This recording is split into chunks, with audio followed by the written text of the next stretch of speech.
Normal দেখতে এমন কতগুলো ছবি যেগুলোর পিছনে সত্যি ঘটনাগুলো জানলে আপনার হৃৎপিণ্ডটা একদম থরথর থরথর করে কাঁপবে। যেমন সবার প্রথমে এই যে ছবিটা দেখছেন, এটা দুজন মেয়ে ইন্ডিয়ানা স্টেটের মোনন হাই ব্রিজে তুলেছিল বাস, যেটাতে একজন ব্যক্তিকে দেখা যাচ্ছে এবং পুলিশের কথা থেকে জানা যায় যে এই ছবিটা তোলার জাস্ট কিছুক্ষণ পরেই এই বাবা জীবন এই দুটো মেয়েকে জাস্ট টপকে দিয়েছিল বস, যেখানে 13 বছরের একটা ছোট্ট মেয়ে ছিল এবং আরেকজন ছিল 14 বছরের। যদিও তারপরে এই হরিদাস পালের আজ অব্দি কোনো সন্ধানই পাওয়া যায়নি। নেক্সট, এবার এই যে ছবিটা দেখছেন, এটা টেলার হেডলি নামের একজন ভদ্রলোকের বটে এবং যেটা একটা পার্টিতে এনারই বাড়িতে তোলা হয়েছিল। কিন্তু এই ছবিটা তোলার জাস্ট কিছুক্ষণ আগে এই হরিদাস পাল আবার এরই মা বাবাকে মেরে ফেলেছিল বস, এবং তারপরে তাদের বডিগুলোকে বেডরুমে লুকিয়ে তারপরে এই পার্টিটাকে সে রেখেছিল। এবং নেক্সট, জুলি ক্যালেন নামের এই মেয়েটির এটা শেষ ছবি, যেটা এরই বয়ফ্রেন্ড লরেন হাইকিং করার সময় ক্যাপচার করেছিল এবং যেটা তোলার জাস্ট পরেই এই মরকটটা এই মেয়েটাকে পাহাড় থেকে ধাক্কা দিয়ে ছুঁড়ে ফেলে দিয়েছিল বস। নেক্সট, এই যে ছবিটা দেখছেন বস, এটা কিন্তু কোনো কাপড়ের দোকানের ছবি নয় বস, এটা হলো বেলজিয়ামের ব্রাসেলসের একটা এক্সিবিশনের ফটো বস, যেখানে এই যে ড্রেসগুলো টাঙানো দেখছেন না, এগুলো কিন্তু কোনো নরমাল ড্রেস নয় বস, এগুলো হলো এই পুরো ওয়ার্ল্ডের সেই সব মেয়েদের ড্রেস যারা লাইফের কোনো না কোনো সময় ধর্ষণের শিকার হয়েছে বস। এবং এই এক্সিবিশনটার মধ্যে দিয়ে এটা দেখানোর চেষ্টা করা হয়েছে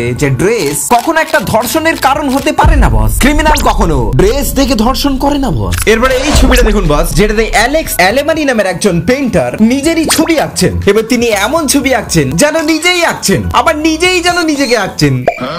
কিন্তু কে যে হতভাগা আসল এবং কোনটা ছবি সেটা আসলে বোঝা দায় বস। এরপরে আপনি বুঝতে পারছেন কি? তাহলে ঝটপট একটু উত্তরটা কমেন্ট বক্সে রং তুলি দিয়ে লিখে ফেলুন দেখিনি। নেক্সট, এই ছবিটা দেখুন, যেটা দেখে আপনি হয়তো ভাববেন যে এতে আর এমন কি আছে, কতগুলো স্টুডেন্টেরই তো ছবি। কিন্তু বস, একটু উপরের দিকে থাকা এই মেয়েটিকে দেখুন, এই মেয়েটিকে একটু অদ্ভুত লাগছে না দেখতে? আসলে এমনটা এই জন্য লাগছে বন্ধু, কারণ এই মেয়েটি আসলে বেঁচেই নেই, মৃতদেহটাকে এখানে বসিয়ে দেওয়া হয়েছে বস। নেক্সট, এই ছবিটা দেখে আপনি হয়তো ভাববেন যে এটা তো নরমাল একটা পুতুলেরই ছবি, কিন্তু আমি আপনাকে বলে দিই বন্ধু, এই পুতুলটা অ্যান্টনি মস্কোইনের পুতুল, যেটাকে এই পাগলা লোকটা বানিয়েছিল মানুষের চামড়া দিয়ে। নেক্সট, এই যে মরকটটা, এই মরকটটা একদিন তার ঘরের সব লোকেদের গুলি করে মেরে দেয়, যেটা পর থেকে সেই ঘরে একদমই আজব আজব ঘটনা ঘটতে থাকে। এরপরে ইনভেস্টিগেশনের সময় পুলিশের ক্যামেরাতে এই ছবিটা ধরা পড়ে বস, যে ছবিটাতে আপনি হয়তো দেখতেই পাচ্ছেন যে একটা বাচ্চা লুকিয়ে লুকিয়ে ক্যামেরাটার দিকে তাকিয়ে রয়েছে। নেক্সট, এই যে ছবিটা এখন আপনি দেখছেন, এটা মারিয়া হিল্ডি নামের একজন মহিলার, যে ছবিটা তার বয়ফ্রেন্ড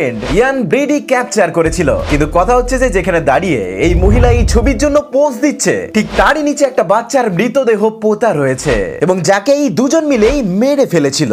নেক্সট, এখানে একটা মেয়ে তার বাবার কাঁধে চেপে ছবি তুলছে এমনটা দেখা যাচ্ছে, কিন্তু পাশে এই যে রেড কার্ডটি রয়েছে তার মধ্যে বোম রয়েছে, যেটা এই ছবিটা তোলার জাস্ট কিছুক্ষণ পরেই ব্লাস্ট হয়ে যায় এবং ফটোগ্রাফারকে নিয়ে 29 জনের অন দ্য স্পট মৃত্যু হয়ে যায়। শুধু জানি না কেন এই বাবা মেয়ে লাস্ট অব্দি প্রাণে বেঁচে যায়। এবং নেক্সট, এই যে ছবিটা এখন আপনি দেখছেন, এটা একটা ওয়াশিং মেশিন থেকে পাওয়া যায়। এই লোকটির নাম ছিল ট্রেভিস আলেকজান্ডার এবং এই ছবিটা তার গার্লফ্রেন্ড তা স্নান করার সময় তুলেছিল এবং যার পরেই তার গার্লফ্রেন্ড ট্রেভিসকে 27 বারের মতো ছুরি দিয়ে কুপিয়ে কুপিয়ে মেরে ফেলে। আপাতত আপনাকে কোনটা চমকে দিয়েছে কমেন্ট করে জানাতে ভুলবেন না।